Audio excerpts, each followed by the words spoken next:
시편 46편 10절 11절 말씀입니다. 함께 읽겠습니다.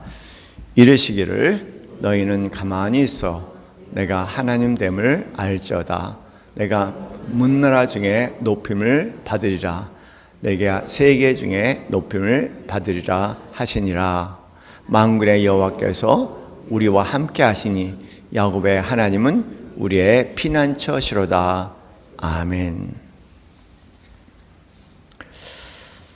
오늘 설교 제목은 어떻게 하나님을 알 수 있을까요? 물론 여기서 알 수 있다는 것은 관념적인 알미 아니라 체험적으로 어떻게 우리 하나님을 체험을 통해서 알 수 있을까요? 아마 그런 제목으로 바꿀 수 있을 겁니다. 오늘 본문 말씀 보면은 매우 단순하죠. 어떻게 하나님을 우리가 체험적으로 알 수 있을까요? 라는 질문에 대해서 오늘 말씀은 간단하게 너희가 가만히 있으면, 그렇게 말씀을 하고 계세요. 그렇죠? 너희가 가만히 있으면 내가 하나님 됨을 알 것이니라.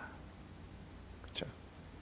영어 성경에 보면 Be still and know that I am God 이렇게 되어 있어요.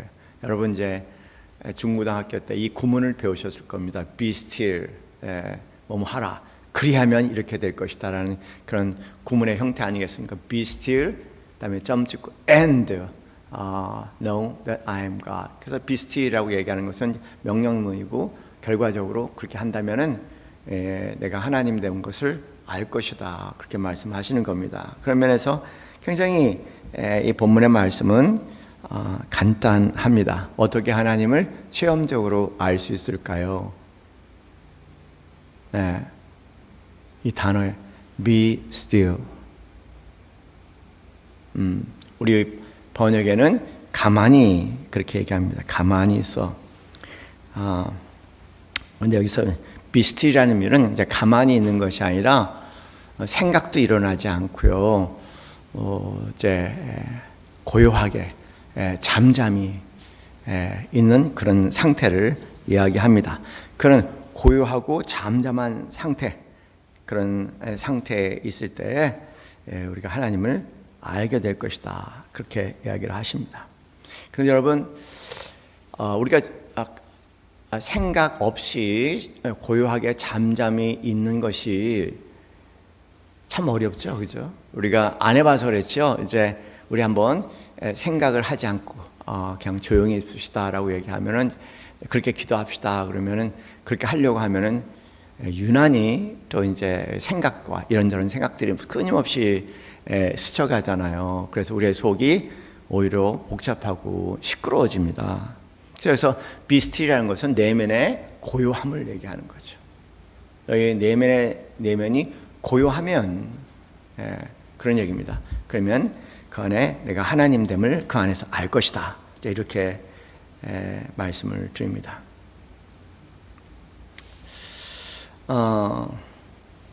이 말씀이 저한테 굉장히 어느 날 신비롭게 다가왔어요. 그래서 이제 내면의 고요함, 이런저런 생각 없는 것, 이런저런 계획 없는 것, 내면의 깊은 고요함, 그런 상태에 있을 수만 있다면은 내가 하나님을 체험적인 차원에서 경험하게 될 것이라는 생각이 들었습니다. 그래서 이런저런 이제 다양한 실험들을 하는데 거의 다 실패했던 것 같아요. 그리고 마지막 제가 성공이라 할 수 있었던 것은 뭐냐면은 제가 호흡에 집중하는 동안, 제가 숨을 쉬고 있는 호흡에 가만히 집중하는 동안, 오로지 거기에만 집중하고 있는 동안 내면의 세계 이런저런 소리로부터 자유할 수 있다는 사실을 이제 알기 시작했습니다.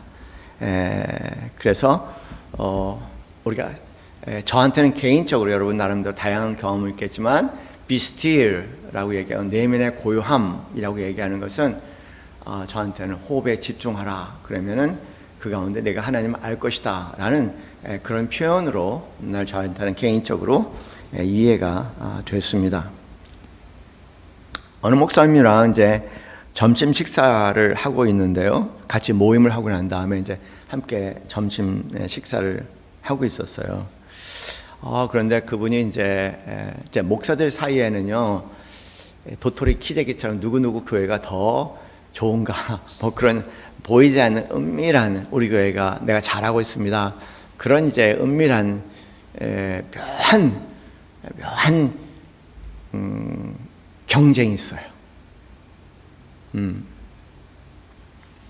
근데 그분이 이제 막 뭘 하려고 하는데 뭐 하고 뭐 막 얘기 자랑하면서 이제 우리 교회 한번 오세요. 뭐 이렇게 얘기를 하더라고. 자기 교회 한번 와보라는 거야. 이제 그 얘기 들으면서 그 얘기를 막 뭐 쉽게 떠버린다는 표현이 아마 적절할 것 같아요. 그분은 떠버리지 않은데 제 입장에서는 떠버리는 걸로 그렇게 들리는 거죠. 근데 떠버리는 것 같은데 떠버린다는 느낌이 들면서 아이고 또 자랑하는구나, 또 자랑질 하는구나, 또 자기 잘났다고 얘기하는구나. 그런 이제 그렇게 하고 요거 한번 어떻게 코를 꺾어줄까? 뭐 이런 이제 거기까지 생각은 들지 않았지만 이제 그렇게 자랑하는 것에 대해서 좀 수정하고 교정하고 통제하려는 그런 욕구가 제 안에 일어난다는 사실을 이제 알았어요. 저는 원래 태생이 시기 질투가 좀 많은 사람인가 봐요. 그런 것들이 이렇게 이제 일어나는 걸 보면서 이거 판단하지 말아야겠다. 이제 그렇게 할 수 있는 그렇게 하면 안 되는 나보다 더 힘든 상황에 있는 사람이거든요. 그래서 이거는 굉장히 못된 짓이다는 생각을 하게 된 겁니다. 그래. 사람마다 다 잘난 맛을 사는데 잘난 맛 살 수 있도록 그렇게 허락해 줘야 되는데 이제 그런 생각을 하면서 참는데요. 자꾸만 또 더 얘기가 나오면 이제 또 계속 그렇게 통제를 하려는 그런 작동을 하고 있는 것 같습니다. 그래서 제가 그냥 호흡에 집중을 하기 시작했어요. 그냥 이런 그냥 어디다가 들으면서 가만히 호흡에 오로지 제가 숨을 쉬고 내쉬고 들이쉬는 것에 오로지 집중을 했습니다. 그런데요, 너무 신기한 것은 호흡에 집중하고 있는 어느 한순간에 제가 마비가 된 거예요. 말 그대로 마비예요. 와, 마비가 돼버렸어요, 제가요. 그래서 판단, 비판, 시기 질투, 그리고 상대를 어떻게 하고 싶은 그런 모든 마음이 그냥 마비가 돼버렸어요. 그리고 그런 마비된 상태에서요, 그냥 멍하게 상대의 이야기를 듣고만 있더라고요, 제가. 참 신기한 게요, 그렇게 마비가 돼갖고요, 멍하게 상대의 말을 듣는 것이 너무 행복한 거예요.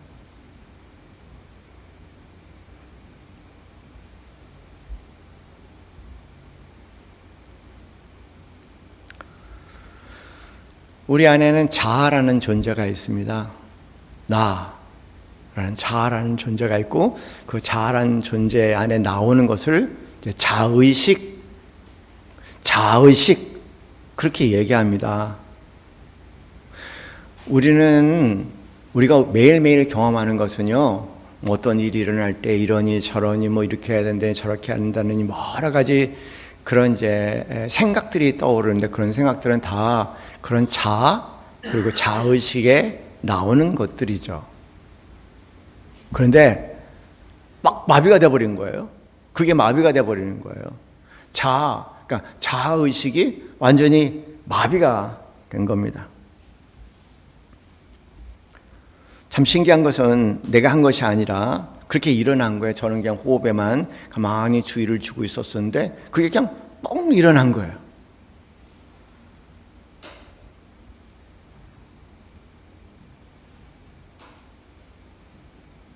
참 그런 마비 상태에 들어가니까요, 참 신기하더라고요. 신기하고 그 신기함이 단지 신기함에 그치는 것이 아니라 이런 말할 수 없는 즐거움이 되더라고요.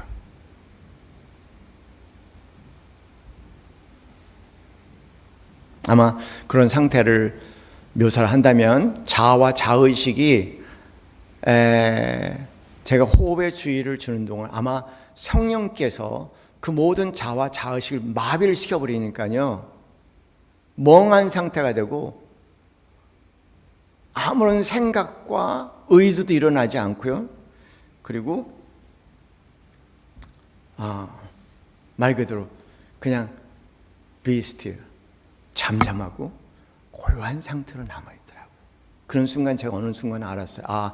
이런 나의 모든 자아가 익힌 수많은 생각들, 자아의식이 완전히 프로즌, 마비된 그런 상태에 이런 상태에 가만히 상대가 하는 말을 아무런 판단 없이 있는 그대로 가만히 보고 있는 제 자신을 보고 놀라면서 제가 돌아보면서 이런 것들이 소위 순수 의식이라고 하는 거구나 라는 깨달음을 갖게 됐습니다.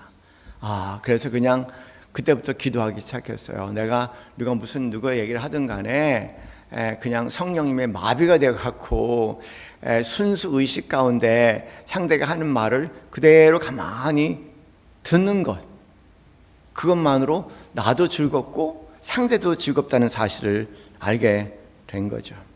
오늘 본문의 말씀이 너희는 잠잠히 있어 내가 하나님됨을 알지어다 하신 이 말씀이 온전히 이루어졌는데, 그때 제가 깨닫기 시작한 것은 이게요, 이 말씀이 내가 잠잠하려고 해서 잠잠해지는 게 아니라는 걸 깨달았어요. 내가 잠잠해지려고 굉장히 몸부림을 치는데 그게 안 됐거든요. 그래서 안 돼서 제가 할 수 없이 마지막 희망으로 제가 했던 기도, 호흡 기도처럼 그냥 호흡 속에 가만히 들어가서 호흡에 들락날림에 집중을 하고, 그리고 여러분 아시잖아요. 그 유명한, 여러분 호흡을 어떻게 생각하는지는 모르겠지만은 저는 호흡은 하늘의 향기라고 생각해요. 어느 날 그렇게 깨달았습니다. 여러분 그 박목월 선생님의, 박두전 선생님이 쓰신 하늘이라는 시 혹시 아세요? 이 가을이면은 그래도 시 한두 편은 가을과 관련된 시를 저희가 좀 생각해 볼 수 있는 계절인 것 같아요. 근데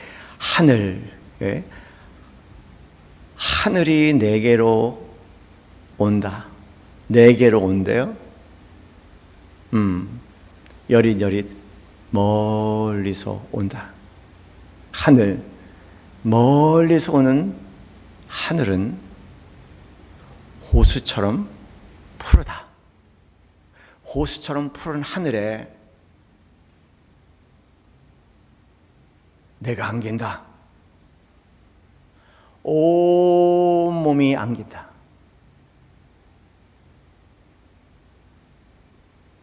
가슴으로 스며드는 호흡, 향기로운 하늘의 호흡. 저는 그 표현에 내 이 호흡이 하나님이 주신 하늘의 호흡이구나. 더 나아가서 그 호흡이 향기롭다는 사실을 알기 시작하면서 저는 단지 호흡이 아니라 이 호흡에 하나님의 손길이라는 것을 느끼기 시작했어요. 그래서 호흡에 집중을 하기 시작했죠. 그러면서 그 과정을 통해서 하나 깨달은 건 이 말씀이 그냥 내가 가만히 조용히 있으려고 노력하는 것이 아니라 성령이 마비시키면 성령이 우리의 자아와 자의식을 마비시켜버리면요, 우리의 생각과 마음이 일하는 모든 것들을 마음을 마비시켜버리면 완전히 그분에게 압도가 되면은 우리가 경험하는 것은 이 깊은 고요함이고, 그 깊은 고요함 가운데 나에게 여릿 다가오시는 하나님의 임재인 것 같아요.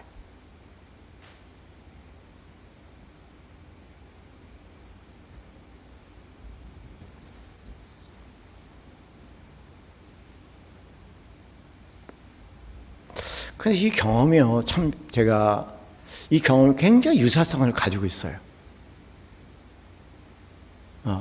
이 경험, 제가 그 순간 그분랑 같이 점심을 먹으면서 이 호흡에 집중을 하고 있을 때, 하늘의 호흡에 집중을 하고 있을 때 갑자기 느닷없이 마비된 상태, 이 상태에 하고 유사한 경험을 했던 두 가지가 호로록 떠오르더라고요.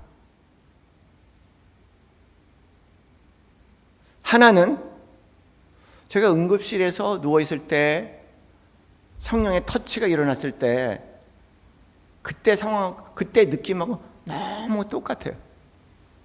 또 한 번은 길거리 건너기 위해서 빨간 신호등이 파란 신호등이 바뀌기를 기다리는 그 순간 갑자기 환상 가운데 주님이 임재하시면서 저를 환영하시는 그 손길 가운데 멍하니 서 있었던 그 시간,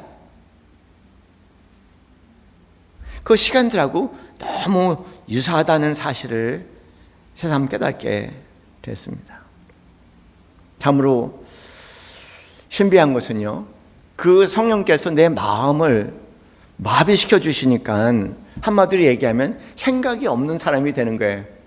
자아에서 일으키는 수많은 생각들이 그냥 마비가 됐어요. 여러분 그냥 얼어붙은 것처럼, 여러분 시베리아 같은 데 보면 뭐 물을 이렇게 뿌리면 물이 하도 추운 날은 그냥 뿌리는 순간 얼어붙는다면요, 이 안에 자아의식에서 자아와 자의식이 일어나는 많은 생각들이 그냥 그렇게 시베리아 물뿌리 빡 그냥 얼어붙어 버린 거예요.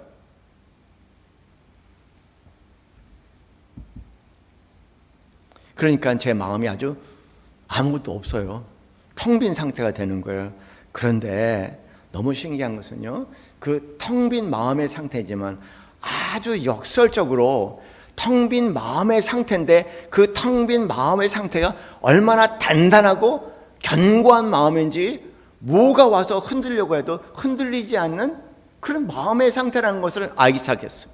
와, 그러니 아마 이것을 인간의 언어로 표현한다면 형용모순이라는 용어가 있잖아요. 문법에 형용모순. 그래서 뭐 시끄러운 침묵, 시끄러운 거 침묵이 어떻게 이게 융화될 수 있지는 모르겠지만은 시끄러운 충목, 서로 반대되는 말이 섞여서 새로운 뭘 세계를 만드는 것을 형용모순이라고 그렇게 얘기하는데요. 저한테 이 형용모순이 딱 맞는 것 같아요. 성령에 사로잡혀서 그분의 압도되고 그분의 내 자아와 자의식이 마비가 되니까는 어떤 형태가 되어버리냐면은 말 그대로 텅 빈 견고함, 텅 빈 잔잔함. 아마 그것을 달리 표현하면 내가 아니라 내 안에 그리스도께서 막 그렇게 표현하는 것이 맞을 것 같아요.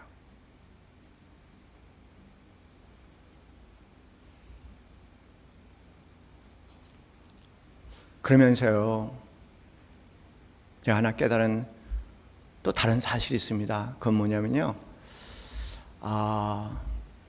모든 고뇌와 복잡함과 그리고 비참함과 불안은 내 안에 자아와 그리고 자의식이라는 것에 의해서 일어나는 것들이겠구나. 그게 마비가 되니까요, 세상에 마치 찬송가 우리 부른 것처럼 세상과 나는 간 것 없고 오직 구속한 주만 계시는 듯한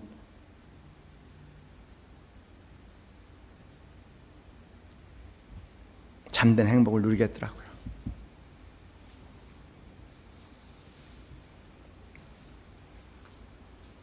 여기 유명한 말이 있죠. PPT에 올려주시면 이런 말이 있습니다. 무신론적 실존주의자인 사르트르라는 사람이요, B와 D 사이에 C가 있다는 유명한 말을 했습니다. A, B, C, D. 그래서 B와 D 사이에 C가 있다라는 유명한 말이 있죠. 영어로는 그렇게 표현이 되죠. Life is choice between birth and death. 그러니까는 삶이라는 것, 인생이라는 것은 탄생과 죽음 사이에 끊임없는 선택이다. 그런 어떤 인생의 모습을 이렇게 한 문장으로 표현했습니다. Life is choice between birth and death라고 얘기를 해요. 그런데 여기 선택이라는 단어, 끊임없이 선택이란, 이 선택이라는 단어는 이 선택으로 해서 기회가 생기고 이 선택으로 해서 변화가 생긴다. 그래서 C는 단지 선택이 아니라 chance 또는 이제 change, 변화라는 의미도 가지고 있다는 겁니다. 참 대단한 문장이어서 많은 사람들이 이야기하는 그런 문장이죠. 그런데 여러분 한번 생각해 보세요. 내 자신의 삶을 이 문장에 빗대어서 생각해 봤습니다. 끊임없이 선택해요. 그냥 온전한 선택이 하나도 없는 것 같아요. 예. 이 선택이냐 저 선택이나 뭔가를 선택해야 되는 거예요. 항상 그 선택에 아쉬움이 있죠. 왜냐하면 상대를 선택할 때 올 수 있는 뭐가 있고, 그렇잖아요. 모든 게 선택이 다 좋고 다 나쁜 것은 없고요. 선택이라는 것은 항상 좋고 나쁨이 공존한 상태에 비교적 그래도 내가 좋다고 생각하는 선택하는 게 선택인데, 그런 선택을 하다 보면은 결과적으로 선택하지 못한 것에 대한 아쉬움과 또 그 일이 잘못된다면 후회를 할 수밖에 없는 거예요. 그것이 우리의 모든 고민과 고뇌와 비참함의 원인이라는 사실을 제가 이 말씀을, 이 이야기를 가만히 생각하며 돌아보니까 그 느끼겠더라고요.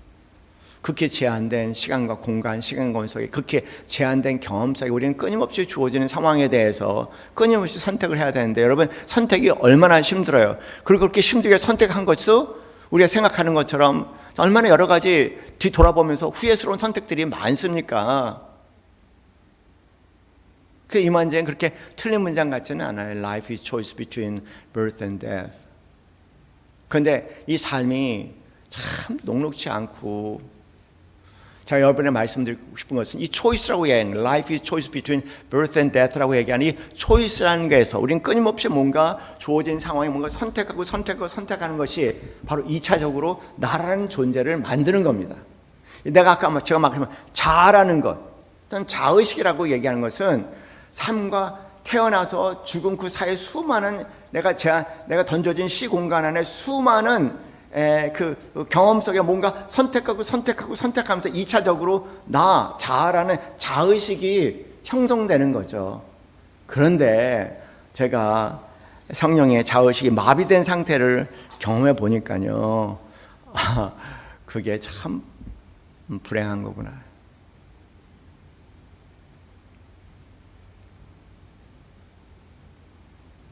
그래서 초이스 2차적인 자아와 자의식이 자리하게 되는데, 그것이 우리 모두가 경험하는 자아와 자의식에 끊임없이 매일매일 고뇌하는 그런 비참함과 그리고 불행이라는 겁니다. 여러분 아시잖아요. 네. 얼마나 힘들어요? 힘들죠? 다 그것이 자아와 자의식에 내가 태어나서 죽을 때까지 경험한 수많은 그 시공간에 경험한 수많은 경험들이 누적돼서 나라고 만들어졌는데, 그 나라는 데서 또 뭔가를 계속 선택을 해야 되는 거예요. 근데 이제까지 살아보니까 거기 어떤 참된 평화는 없잖아요. 그죠? 끊임없이 복잡하고 힘들어요. 이제는 뭐를 선택해야 될지 모를 정도로 혼돈 가운데 빠질 수도 있겠죠. 제대로 돌아본다면. 그래서 이 자와 자의식이 일으키는 모든 것이 문제가 되고, 또 내가 나에게 가장 큰 고통이 되었다는 사실을 저는 그날 알았어요. 그래서 또 선택이죠. 무슨 선택을 하기로 했냐? 그래서 이제 온전히 저는 성령님을 선택하는 겁니다. 성령님에 의해서 마비돼서 살아가는 삶이, 그래서 성령에서 마비되어서 살아가는 삶이 그냥 최상의 삶이구나.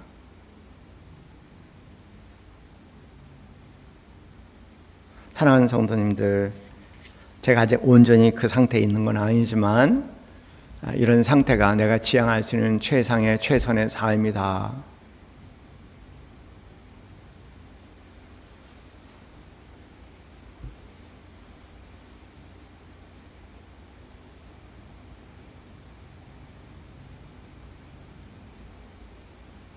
이게 말할 수 없는 기쁨이라는 거예요. 그래서 갈라디아서 2장 20절 말씀에 내가 그리스도와 함께 죽었나니 그런즉 내가 사는 것 내 안에 그리스도께서 사신다고 말씀하실 때, 그런즉 내가 그리스도와 함께, 여기서 내가라는 것은 자아라는 걸 얘기를 해요.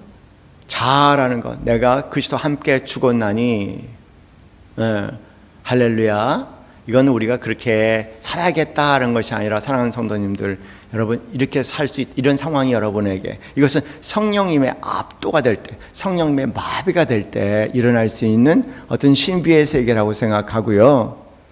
그리고 이것은요, 한 인생이 경험할 수 있는 최상의 행복이고 최선의 선택이라는 거예요.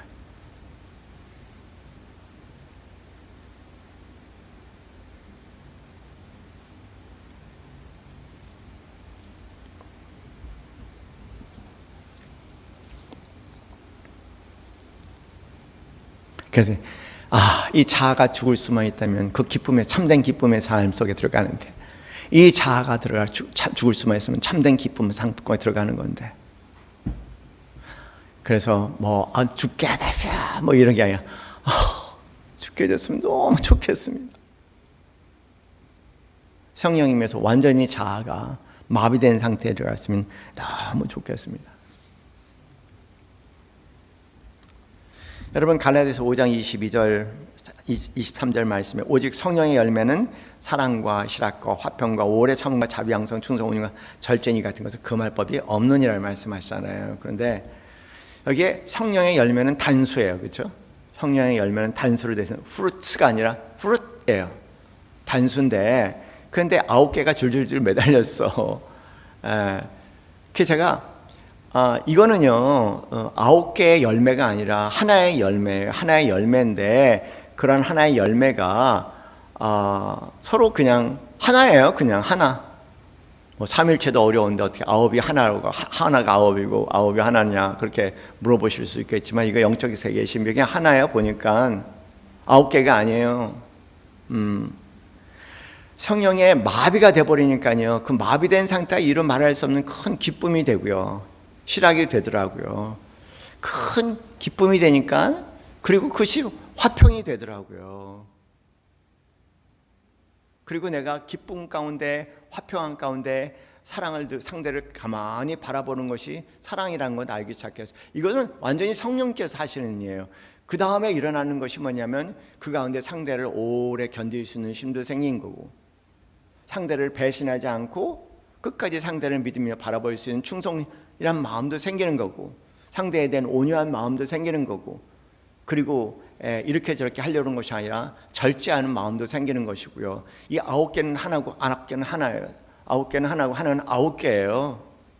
뭐 하나가 이런 사랑이든지 희락이든지 그 다음에 화평이든지 뭐 하나가 들어오면 성령님에서 이 9개는 저절로 함께 동반되는 것입니다. 그래서 이 9개를 굳이 구별해서 설교하는 것은 의미가 없겠다, 그런 생각이 들었어요. 왜냐하면 제가 그 순간에 그 목사님 앉아서 그분의 얘기를 듣는데, 제가 온통 경험한 것은 성령님께서 나를 마비시켜주는 데서 올 수 있는 그 마비 상태에서 올 수 있는 기쁨, 희락, 그리고 화평, 그리고 오래 참음, 자비, 충성, 다 그 안에 하나라는 사실이에요.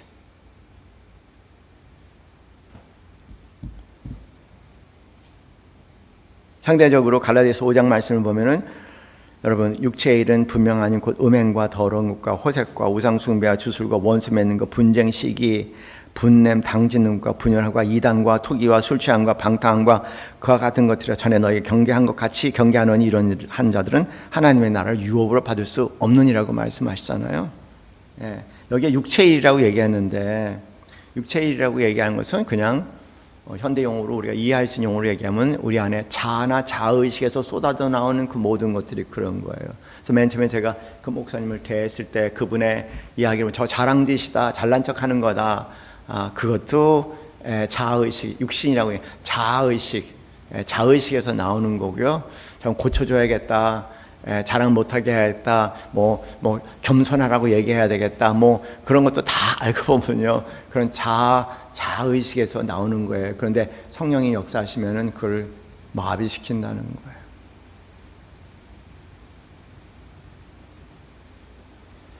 여러분, 세상에 제일 기쁨이 뭐냐면, 내가 그런 삶을 살고 싶은데 그런 삶이 사라지는 것처럼 큰 기쁨이 없는 것 같아요. 우리 그리스도인의 불행은 뭐냐면, 그렇게 살아야 되는데 라는 것을 많이 알고 있는데 사라지지 않는 게 우리 그리스도인들의 많은 불행이에요.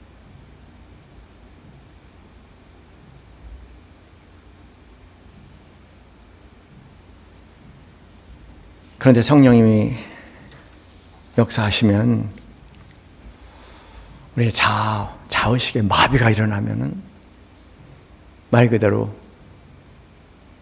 그냥 나도 모르는 사이에 그냥 기쁨으로 사라지는 거예요. 그게요. 그래서 예수님께서 그렇게 요한복음 15장 11절에 말씀하신 것 같아요. 내가 이것을 너에게 이름은 내 기쁨이 너희 안에 있어 너희 기쁨을 충만하게 하려 함이라. 이 기쁨은 완전히 성령님의 압도된 상태에서 내 자아와 그리고 자의식이 마비된 상태에서 내가 아니라 그분이 내 안에 역사하시는 일 가운데 있는 거 아니겠습니까? 그 기쁨을 우리에게 나눠주시기 위해서 오셨다. 가르치신다. 그렇게 말씀을 하십니다. 하나 전문가로서 새롭게 깨달은 것은 성령 마비가 될 때 자의식, 모든 중독은 자와 자의식에서 나오는 거예요. 성령님의 압도가 되고 성령님에 의해서 마비가 될 때 우리는 자유로울 수가 있는 거죠. 그래서 갈라디아서 5장 24절 말씀에 그리스도 예수의 사람들은 육체와 함께 그 정욕과 탐심을 십자가에 못 박혔느냐. 이 일은 성령님이 완전히 압도될 때 우리 삶에 구체적으로 일어날 수 있는 신비로운 일입니다. 마무리하겠습니다. 사도 바울이 빌립보서 4장 4절 말씀에 이 고백을 하시잖아요. 주 안에서 기뻐하라. 내가 다시 말하노니 기뻐하라. 이 기쁨은 무엇일까? 우리가 알고 있는 기쁨하고는 전혀 다른 거예요. 근원이 다른 겁니다. 사도 바울은 제가 이해하기로는 성령이 왜 완전히 마비되었을 때, 압도되었을 때, 내가 아니라 내 안에 하나님께서 살기 시작할 때 우리는 그 경이로움 그리고 그 기쁨에 압도가 될 겁니다. 그 기쁨을 누리라고 말씀하시는 것 같아요. 주 안에서 항상 기뻐하라. 정말 그래요. 주 안에 있을 수 있으면 항상 기쁩니다. 내가 다시 말하노니 기뻐하라. 기도합시다.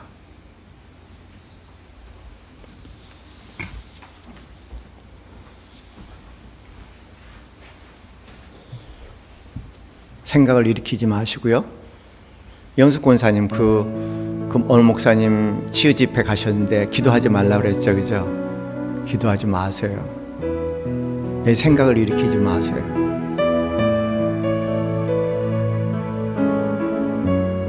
생각을 일으키지 마세요.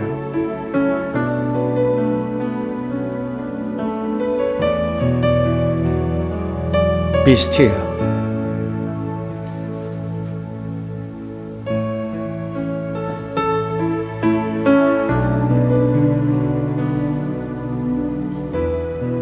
너희는 잠잠했어. 내가 하나님 됨을 알지어다.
텅 빈 어미의 자궁 속에 생명을 일으키시듯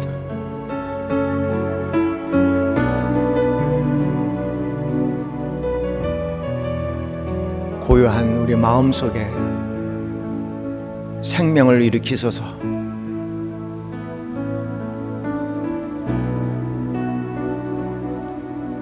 동령조 마리아에게 성령께서 자궁에 임하시고 그 안에 주님이 잉태된 것 같이 오 하나님 아버지, 우리의 텅 빈 마음에 우리의 한없이 고요한 마음에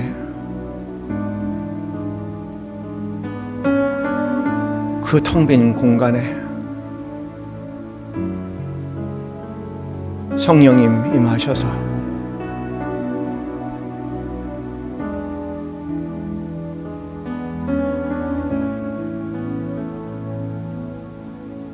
생명이 살아가게 하옵소서.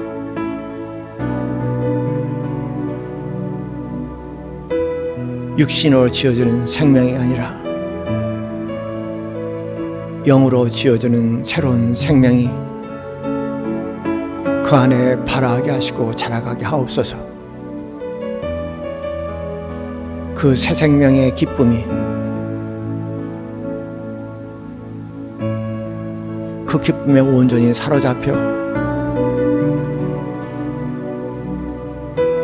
이제까지 노력으로만 그쳤던 거룩한 삶을 온전히 살아내는 기쁨이 넘치게 하옵소서.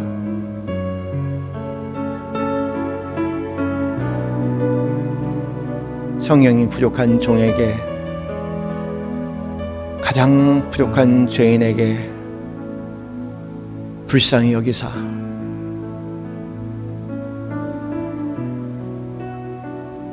나의 모든 자아에 뿌리든 생각들을 마비시키고